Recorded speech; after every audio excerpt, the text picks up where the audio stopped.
नमस्ते, आप देख रहे हैं कंट्री इनसाइड न्यूज़ और आज हमारे साथ मौजूद है बिहार हिंदी साहित्य सम्मेलन के अध्यक्ष डॉक्टर अनिल सुलभ जी।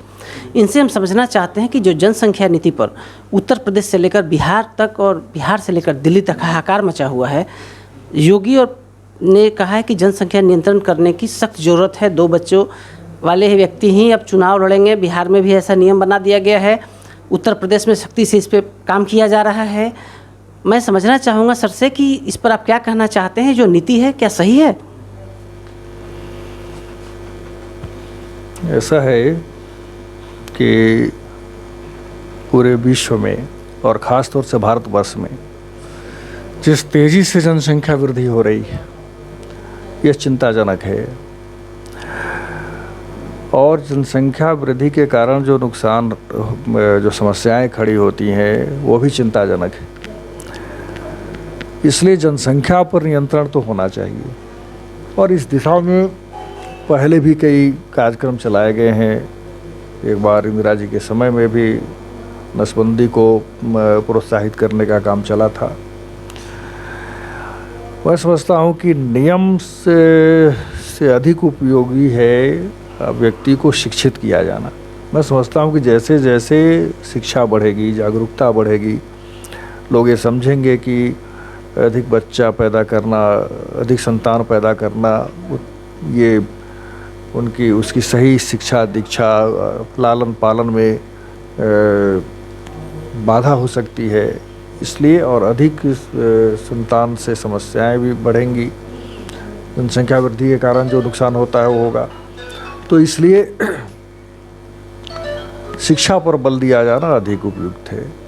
और मैं एक कहना चाहूँगा कि पिछले कुछ वर्षों में, जैसा कि मैं एक मीडिया ऑर्गेनाइजेशन का उसका विवरण देख रहा था, तो मैंने अनुभव किया पाया कि ये जनसंख्या मतलब कि जो बच्चे उत्पन्न हो रहे हैं उसके दर में पिछले कुछ वर्षों से कमी आई है।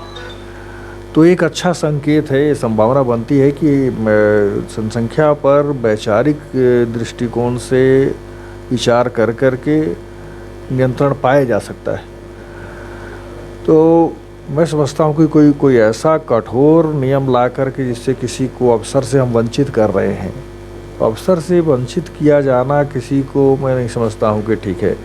अगर योगी सरकार उत्तर प्रदेश में कोई ऐसी नीति लाना चाहती है तो यह तो देखना चाहिए कि कोई भी नियम हम लगाते हैं, लागू करते हैं, तो वो जब से लागू होता है तब से मान्य होता है। तो ये मेरे विचार में उचित हो सकता है कि अगर ये किसी कारण से ये नियम लागू करते भी हैं तो उसमें यह संशोधन तो अवश्य होना चाहिए कि इस आयु वर्ग के लोग, मतलब जो अविवाहित होने वाले हैं, वो ध्यान में रखेंगे कि आगे से 2 बच्चा से अधिक नए बच्चे नहीं उत्पन्न करेंगे। तो जो लोग पहले जिनके बच्चे अधिक हैं, इस कानून से तो वो पहले वाले लोग वंचित हो जाएंगे, कभी कोई चुनाव नहीं लड़ सकेंगे। तो मैं समझता हूँ कि ये मौलिक अधिकार के विरुद्ध हो जाएगा। इसलिए ये ऐसी व्यवस्था करनी चाहिए कि यह कोई नियम लागू हो तो इस आयु वर्ग के लोगों पर लागू हो, यानी कि जो अब से जो विवाह बंधन में बंधेंगे वो 2 बच्चे से अधिक पैदा करेंगे तो उनको हम इस तरह रोक लगा सकते हैं चुनाव पर। लेकिन पूर्ववर्ती लोगों को इससे मुक्त रखा जाना चाहिए, मेरा विचार है। सर, आपके राज्य बिहार के मुख्यमंत्री नीतीश कुमार ने योगी के बिल का विरोध किया है और प्रधानमंत्री ने बनारस में आकर योगी की नीति पर मुहर लगाई है। बिहार में एनडीए अलायंस की सरकार है। आप मुख्यमंत्री नीतीश कुमार ने कहा है कि शिक्षा के साथ ही हम ये बच्चा जो जन्म होते हैं इनको रोका जा सकता है, जन्म दर को रोका जा सकता है, शिक्षित किया जा सकता है। सर, आप बिहार के मुख्यमंत्री के साथ सहमत हैं या उत्तर प्रदेश के योगी के साथ? सर नहीं, देखिए, मैं राजनीतिक कारणों से या किसी के विचारों से मेरी सहमति असहमति नहीं है। ये मेरा अपना विचार था और नीतीश कुमार जी की अपनी राय हो सकती है, माननीय प्रधानमंत्री जी की राय अलग हो सकती है।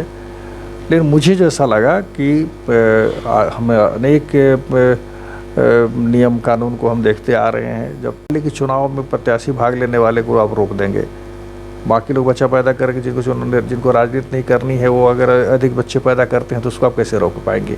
अगर आप केवल राजनीतिक बंधन लगाना चाहते हैं, चुनाव लड़ने से रोकना चाहते हैं, तो ठीक है, ये कितने लोग होते हैं?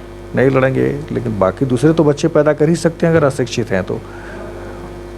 मेरे विचार से उचित यह है कि इस जागरूकता को बढ़ाना चाहिए, और अब धीरे धीरे लोग जागरूक हो रहे हैं। सोशल मीडिया के माध्यम से हर व्यक्ति तक ये बात पहुंच रही है कि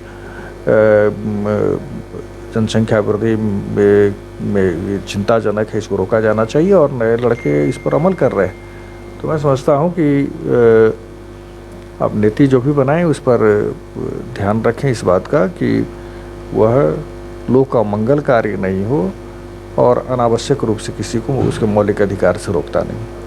बिहार में सर शिक्षा के एक बड़े विद्वान के रूप में सर आप जाने जाते हैं। बिहार में जो शिक्षा की स्थिति है सर, किस स्तर पर आप पाते हैं? ग्रास रूट में तो सर हम लोगों ने देखा है बहुत शिक्षा का अभी कमी है सर, बच्चों के पास मोबाइल नहीं है सर। सरकार, बिहार सरकार 2 साल हो गए सर, लॉकडाउन हुए, 19 महीना 20 महीना होने जा रहे हैं सर। सरकार की अभी तक कोई नीति नहीं दिखी कि जो ग्रामीण बच्चे सरकारी स्कूल में पढ़ते हैं सर, वो कैसे ऑनलाइन, उनको तो शिक्षा मिल ही नहीं पा रही है सर। सरकार, मुख्यमंत्री बिहार से क्या अपील करना चाहते हैं आप? इस विषय में तो वास्तव में बहुत चिंताजनक स्थिति है। बिहार में जो शिक्षा की व्यवस्था है, जो ढंग अभी चल रहे हैं, वो किसी भी प्रकार से शिक्षा के महत्व को एक प्रकार से कहिए कि घटाते जा रहे हैं। और लॉकडाउन के कारण तो जो बाधाएं आई है वो तो एक परिस्थिति जन्य स्थिति है, ये इससे तो पूरा विश्व प्रभावित हुआ है। और ऑनलाइन क्लासेज सामान्य औपचारिक कक्षाओं के बराबर नहीं हो सकती हैं। ऑनलाइन क्लासेस के माध्यम से हम एक कामचलाऊ व्यवस्था कर सकते हैं। जो शिक्षा सीधे सामान्य ढंग से औपचारिक रूप से हो सकती है, उसका विकल्प कभी ऑनलाइन शिक्षा नहीं हो सकती। खासतौर से भारत में और बिहार प्रदेश में जहाँ आधारभूत संरचना का घोर अभाव है अभी भी, और आगे कुछ वर्षों में इसकी पूर्ति होगी, मुझे ऐसा नहीं लगता है। तो मुझे नहीं लगता है कि ये ऑनलाइन शिक्षा के माध्यम से हम लक्ष्य प्राप्त करने में सफल हो पाएंगे। इसलिए यथाशीघ्र ये पठन पाठन आरंभ होना चाहिए। हम ईश्वर से प्रार्थना करते हैं कि जो जिस तीसरे लहर की चर्चा की जा रही है, चिंता की जा रही है, उसका वो ना आए, उसका दुष्प्रभाव कम हो और शीघ्र सब कुछ सामान्य स्थिति में आ जाए। और शिक्षा पर तो राज्य सरकार को बहुत ही निष्ठापूर्वक ईमानदारी से बल देना चाहिए। जो हम परिणाम देख रहे हैं उससे हम शंका होती है कि सरकार वास्तव में शिक्षा को लेकर के, प्राथमिक शिक्षा से लेकर उच्च शिक्षा तक बहुत प्रतिबद्ध है, इस पर शंका होती है। आप सुन रहे थे बिहार के जाने माने हिंदी साहित्य के विद्वान और बिहार हिंदी साहित्य सम्मेलन के अध्यक्ष डॉक्टर नील सुलभ जी को। इन्होंने 2 विषय को बहुत प्रमुखता से रखा। पहला विषय जो योगी जी का जनसंख्या नियंत्रण कानून है, वो तो ज़रूरी है, लेकिन वो आज के डेट में लागू करने की ज़रूरत है। तो उसके साथ होना चाहिए कि जो पहले से राजनेता हैं उनको चुनाव लड़ने देना चाहिए, और जनसंख्या नियंत्रण के लिए शिक्षा जागरूकता की ज़रूरत है, शिक्षा देने की ज़रूरत है। और बिहार के मुख्यमंत्री नीतीश कुमार से इन्होंने स्पष्ट शब्दों में अपील की, बिहार के प्राथमिक शिक्षा व्यवस्था को सुधारने की ज़रूरत है। हमारे वरीय सहयोगी संजय के साथ कौशलेंद्र पटना से।